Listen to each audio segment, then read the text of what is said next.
Alors j'aimerais partager avec vous comment réaliser un marque-page porte-stylo tout mignon. Donc ils sont réalisés au tricot.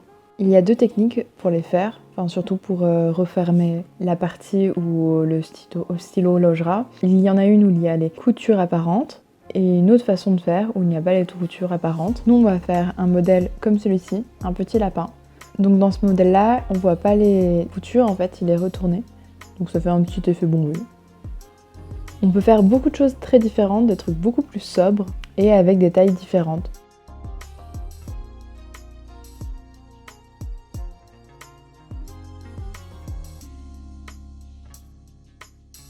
On choisit un livre et c'est assez pratique d'utilisation. On glisse le marque-page à l'intérieur du livre, donc la partie qui accueille le stylo à l'extérieur et l'autre partie qui sert juste à marquer la page est à l'intérieur. Donc le stylo ne gêne pas et en plus c'est super pratique, on perd pas son stylo.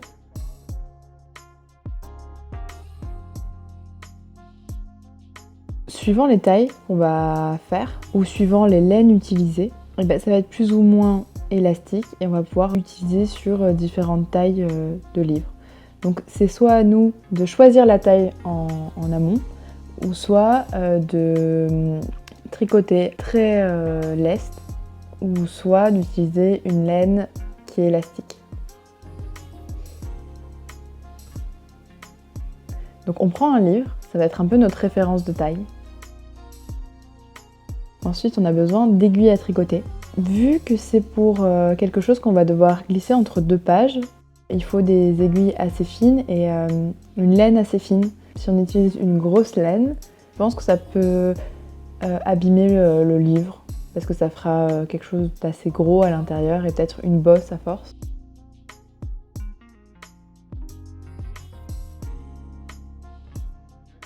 Donc on a aussi besoin d'une aiguille et d'un fil, de préférence de la même couleur que la laine, et des boutons pour faire les petits yeux.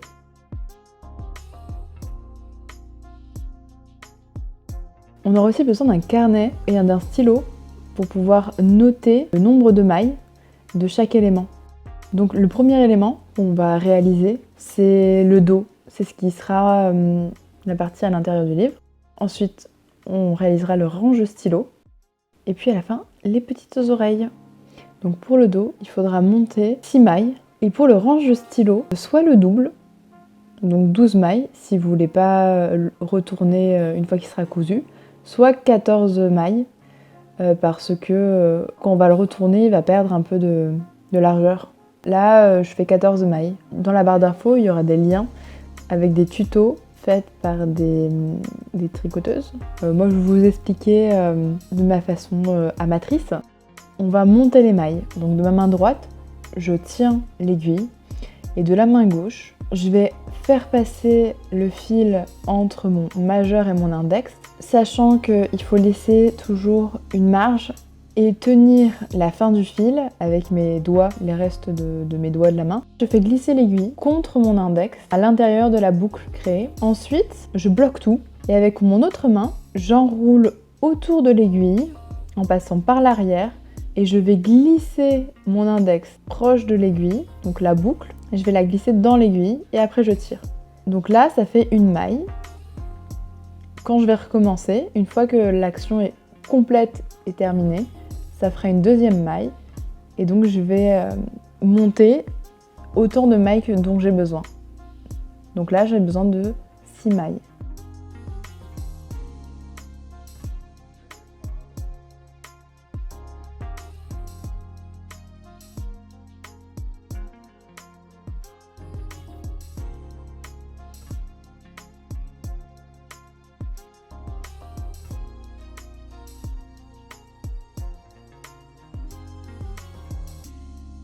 Ensuite, je prends la deuxième aiguille. Je vais la prendre de la main droite. Dans la main gauche, je vais tenir l'autre aiguille. Je vais glisser l'aiguille de la main droite dans la boucle contre l'autre aiguille. L'aiguille de la main droite passe derrière. Alors attention, on n'utilise pas le bout de fil qui reste. Donc moi, ce que je fais, c'est que je le coince avec mon petit doigt. Comme ça, je suis sûre de ne pas l'utiliser. Donc je prends le fil qui est accroché à la pelote, je l'enroule autour de l'aiguille de la main droite et puis après je glisse cette aiguille-là et ensuite, comme si je sortais de la boucle et je vais attraper le fil que je viens de mettre et faire glisser la première boucle dans laquelle je suis rentrée de l'autre aiguille et hop, ma maille, elle passe de l'autre à l'une. Et je répète ça. C'est vraiment la base de la base et on va faire que ça. Ça va nous faire un point mousse. C'est pas le plus joli des points, mais sincèrement, pour un marque-page, je trouve que ça marche très bien. Là, je vous le montre un peu au ralenti pour bien voir.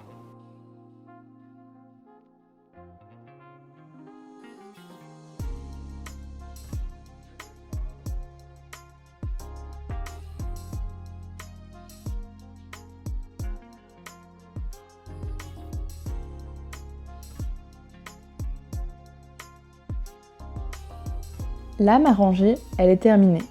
Une fois que vous avez fini de passer toutes les mailles d'une aiguille à l'autre, c'est que vous avez monté une rangée. En fait, on passe l'aiguille qui était à droite à gauche et on va toujours avoir devant nous le fil qui est relié à la pelote. Et on recommence. Et en fait, tous les rangs seront pareils. Le but, c'est d'être assez régulier pour que le motif reste le même, quoi. Que ça soit assez agréable à voir. Ce que je faisais au tout début, c'est que je serrais énormément. Et plus on serre, plus c'est compliqué. Après, si c'est trop lâche, on a des gros trous. Donc en fait, il faut trouver vraiment l'équilibre. Ce qui est chouette, c'est que là, vu qu'on n'a pas beaucoup de mailles, ça monte très très vite. Donc moi, ma technique un peu de feignasse, pour avoir la taille du livre, ce que je vais faire, c'est que je vais prendre mon tricot et je vais comparer à la taille du livre et je vais monter des mailles petit à petit et voir à peu près à l'œil quand est-ce que c'est à la bonne taille.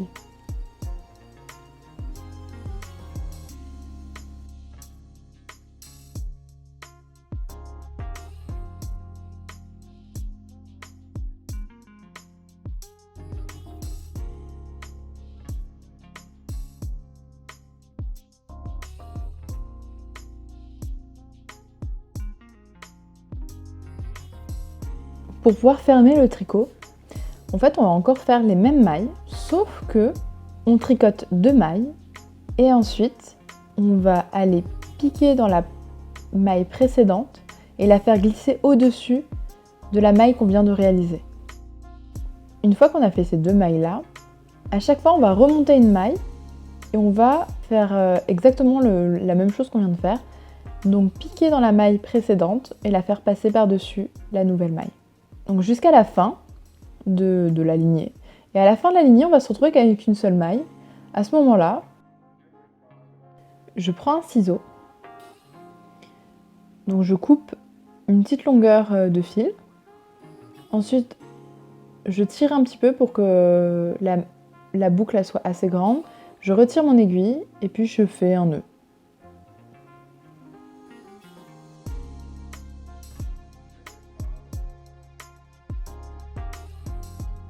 Là, on va réaliser le range stylo. Donc en fait, ça va être juste le double du dos, parce qu'on va le replier. Donc on fait exactement pareil que pour le dos. C'est-à-dire qu'on va monter les mailles. C'est la même technique. Et là, on va en monter 14. Puis on tricote exactement comme pour la partie du dos. Donc on fait toujours des mailles à l'endroit, comme pour le dos.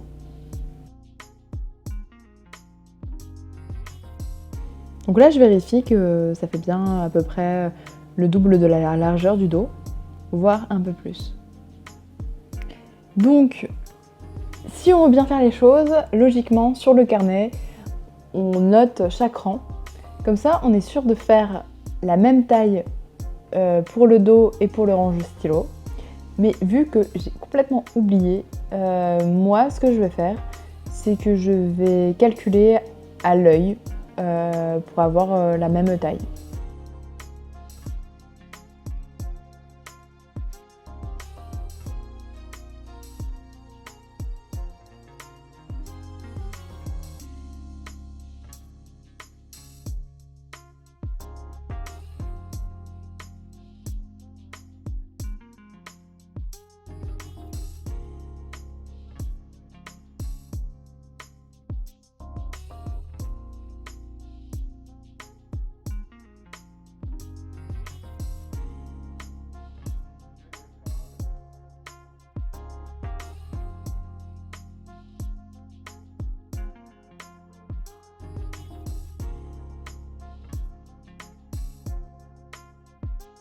Donc là j'ai mes 2 merceaux et donc je vais commencer à coudre le range stylo.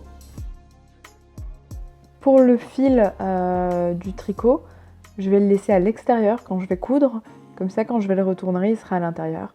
Mais si je voulais pas retourner, le tricot, je l'aurais mis à l'intérieur.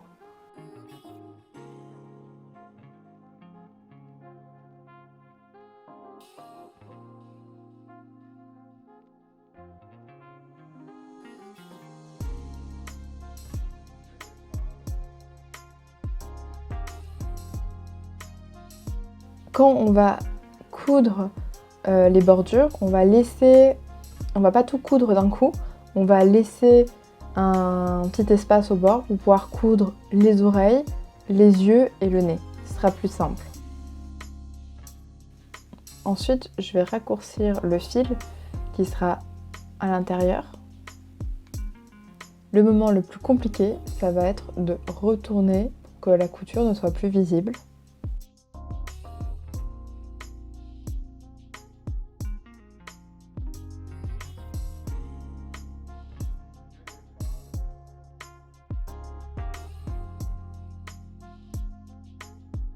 Ensuite, on va revenir aux oreilles de lapin.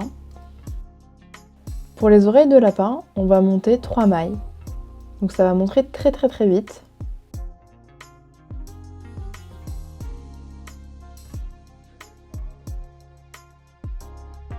Donc je vais vous montrer une technique pour avoir exactement la même longueur avec un stylo et un carnet. Il suffit de tricoter son rang et puis de noter à chaque fois qu'on a fini un rang pour avoir le nombre de rangs. Et comme ça, quand on fera la deuxième oreille, ça sera beaucoup plus simple que de le faire à l'œil. C'est une technique qui peut être aussi utilisée pour faire le dos et le porte-stylo. Comme ça, on est sûr que c'est la même longueur.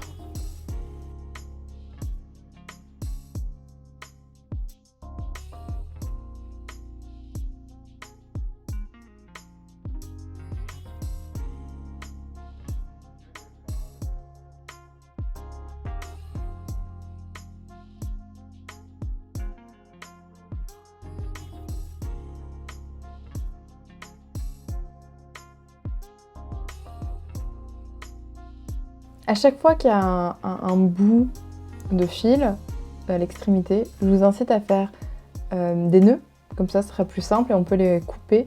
Et une fois cousus, ça ne se voit pas.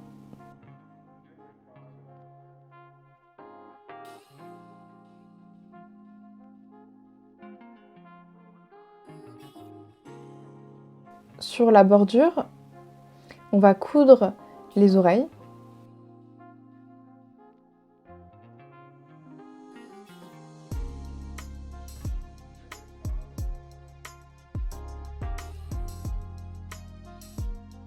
Le fait qu'il y ait une petite ouverture, ça facilite la couture des oreilles.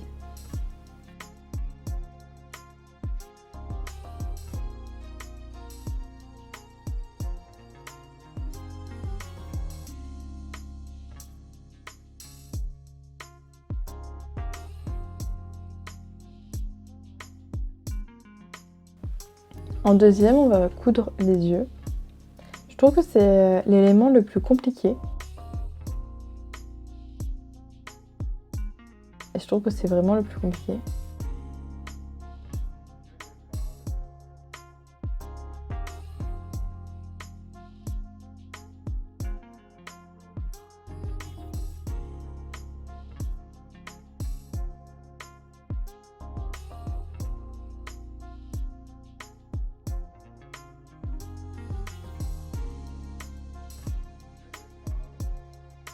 Moi j'ai trouvé une laine qui a des boules et donc je vais en faire un nez et donc il faut trouver un petit quelque chose, soit un petit bouton, soit un espèce de petit pompon pour pouvoir faire le nez. Après le nez ça peut être optionnel. Moi j'ai fait des versions où il n'y avait pas de nez et ça passait très bien. C'est surtout que la couleur rose et le blanc rajoutaient un petit côté mignon. Donc à ce moment-là, on va recoudre, on va finir de coudre la bordure qu'on avait laissée ouverte.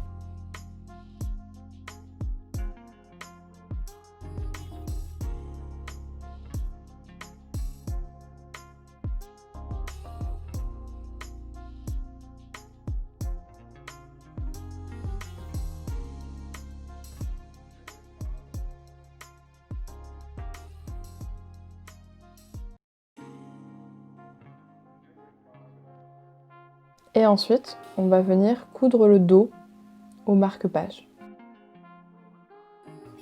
Donc en fait, on va coudre l'extrémité du bas et l'extrémité du haut.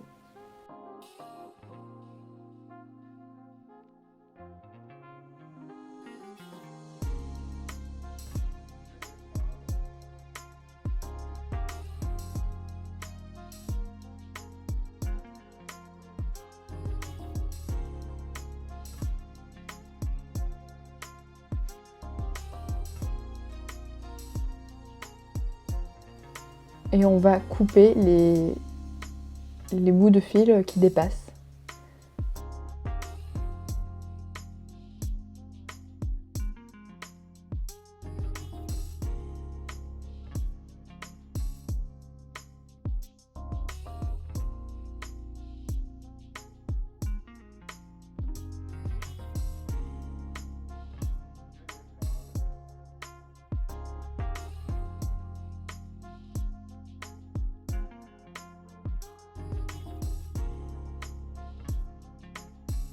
Et donc voilà, ça vous fait un petit marque-page lapin.